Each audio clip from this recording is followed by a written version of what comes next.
The story I'm about to recount is one that echoes through the hills of Harper's Ferry, West Virginia. A lament that has become part of the landscape as much as the rocks and the rivers.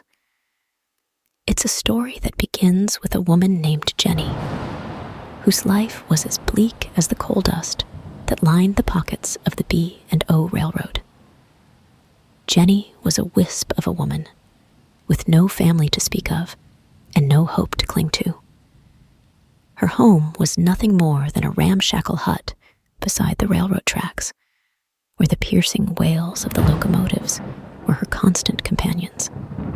Life had been unkind to Jenny, and in return, she had become invisible to the bustling world around her. Her days were spent gathering scraps of food and wood, her nights huddled close to a meager campfire that offered scant warmth against the chill that seeped into her bones. Jenny's only solace was a small pot in which she cooked her broth, the steam rising like prayers to a heaven that seemed deaf to her suffering. One fateful day, as autumn painted the leaves in hues of fire, tragedy struck. A spark, a harbinger of doom, leapt from the campfire and caught Jenny's threadbare dress. Flames, quick and merciless, clung to her like a lover's embrace. Jenny's screams tore through the silence of the valley, a desperate plea for salvation that went unanswered. In a final, frantic effort, she stumbled onto the train tracks, her body ablaze, a living torch seeking the mercy of the oncoming train to end her torment. But fate, cruel and indifferent, did not grant her this last respite. The train, a massive beast of iron and steam, could not halt its relentless march, and Jenny was consumed by both flame and steel. Since that harrowing day, on the anniversary of her death, it's said that Jenny's burning spirit emerges from the ether. The tracks become her pyre, her burning ghost, a beacon of sorrow and pain, visible to those who dare to walk the lonely stretch at night. They say, if you listen closely, when the veil between worlds grows thin, you can hear the echoes of her screams, a chilling reminder of the fire that claimed her. The locals, bound by superstition and fear, whisper that to hear Jenny scream is an omen, a sign of impending doom.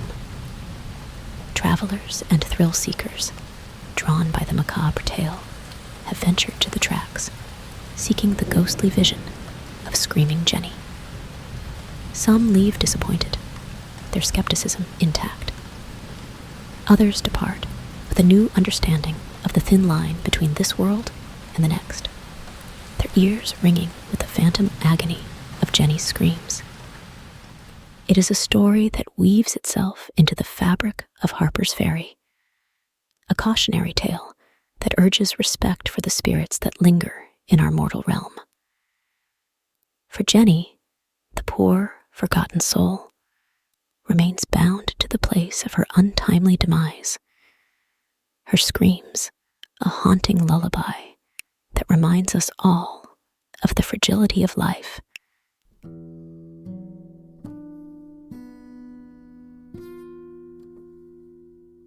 I remember the exact edge of adolescence, when the world was an interplay of shadow and light, where the myths of childhood still lingered in the corners of my vision.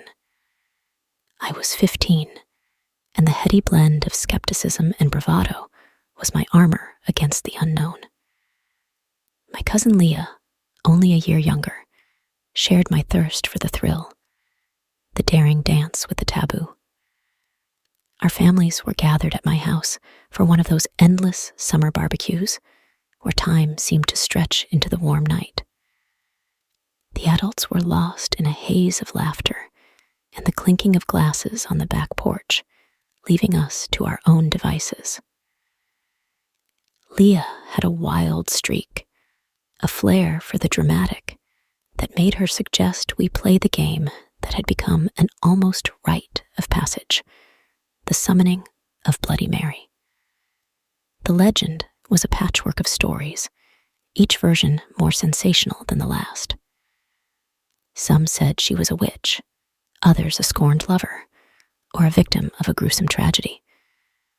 But all the tales agreed on one thing: say her name thrice before a mirror in a darkened room, and she would appear.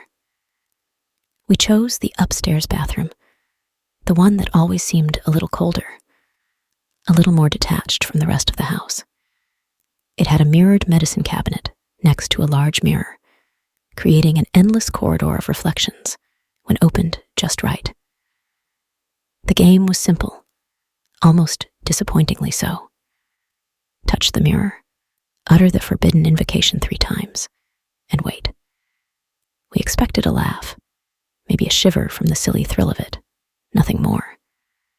But the universe has a way of humbling the arrogant. Our hearts were light, our smiles irreverent as we chanted her name. Bloody Mary, Bloody Mary, Bloody Mary. The words felt heavy, like they carried weight in the darkness that we hadn't anticipated. We were staring into the mirror, our reflections pale and distorted in the weak moonlight filtering through the window, when the air shifted. It wasn't Mary that greeted us, but something else, a presence without a name. The mirror's surface seemed to ripple, and a green entity shimmered into existence. It wasn't a reflection, but something deeper, something alive within the glass. The entity pulsed with a sickly light, turning the mirrors into a carnival grotesque. Panic, sharp and acrid, clawed at my throat. Leah's hand groped for the light switch, but it was gone, the door handle with it, leaving us trapped in this waking nightmare. The entity's light grew, a malevolent beacon in the enclosing darkness. 5 to 10 minutes. That's how long we were imprisoned with it. 5 to 10 minutes, where the world beyond the bathroom ceased to exist, where every second stretched into an eternity of fear. When the door and switch finally reappeared, we stumbled into the light, gasping for the normalcy we had so cavalierly discarded. The aftermath was a silent pact of wide-eyed looks and unspoken agreement to bury the night's events. But Leah, she bore the deeper scars. She banished the mention of Bloody Mary from her home, her life, a forbidden incantation that could bring back the terror we had faced. As for me, the experience etched a deep fissure in my reality. I avoid dark bathrooms, the mere absence of light enough to send my heart racing with the memory of that night. Panic attacks became the ghosts that haunt me, a lingering testament to the entity we had unwittingly invited. I've come to believe that the legend was never about Mary or her bloodied past. It was a warning, an echo of something ancient and hungry that lurks behind the veil. The game isn't a summoning of her, but a calling to the dark forces that feed on the bravado of fools like us. Some may call and hear no answer, but others, like Leah and me, find that something is always listening. We had tried to summon Bloody Mary before, dismissing the lack of results as proof of our maturity. But that night, that final attempt, it showed us that some doors, once opened, can never be closed again. It taught us that fear isn't a child's plaything, but a primal force that, once awakened, never truly sleeps again. Nestled in the dense forests of Connecticut, there lies a town that doesn't appear on any official map, known to those who dare whisper its name as the Dark Vortex. It's a place shrouded in shadows and secrets, where the boundaries between the natural and the supernatural blur into obscurity.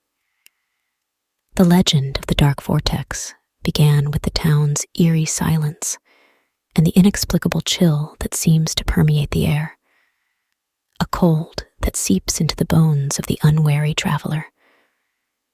It's said that the town was once a bustling community, thriving and alive. But something changed. Something ancient and dark awoke within the heart of the forest, casting the town into a perpetual twilight. The dark vortex is guarded by a curse, a dire warning to those who seek to plunder its secrets. Artifacts, relics of a time long forgotten, are buried beneath the soil and hidden in the shadows. To take one is to invite a curse so malevolent that it consumes the soul, leaving behind nothing but a shell of despair and madness. Visitors to the town have reported phenomena that defy explanation. Orbs of light float through the woods, moving with intent, leading some to believe they are the souls of those ensnared by the town's curse, forever trapped within its grasp. Wolfish black shadows stalk the periphery, their eyes glowing with a malevolent light, guardians of the vortex, ensuring that none who enter find peace again. The most unsettling presence in the dark vortex, however, is the Dark Forest Association. Cloaked in shadows, their identities a mystery, they patrol the grounds with a silence that is as ominous as it is absolute. Some say they are the original inhabitants, bound to the land by a pact made with forces beyond comprehension. Others believe they are the custodians of the curse, ensuring that the balance between our world and the one that lies beneath is never upset. On the night of the new moon, when the darkness is complete, the Dark Forest Association performs a ritual, an ancient ceremony that reinforces the barriers between worlds. It is during these nights that the town's power is at its peak, and the veil between realities grows thin. A traveler, drawn by tales of the dark vortex and skeptical of its curse, once sought to challenge the town's mysteries. Armed with nothing but a camera and a reckless curiosity, they ventured into the heart of the forest. What they found was a town suspended in time, its buildings decayed and its streets overgrown.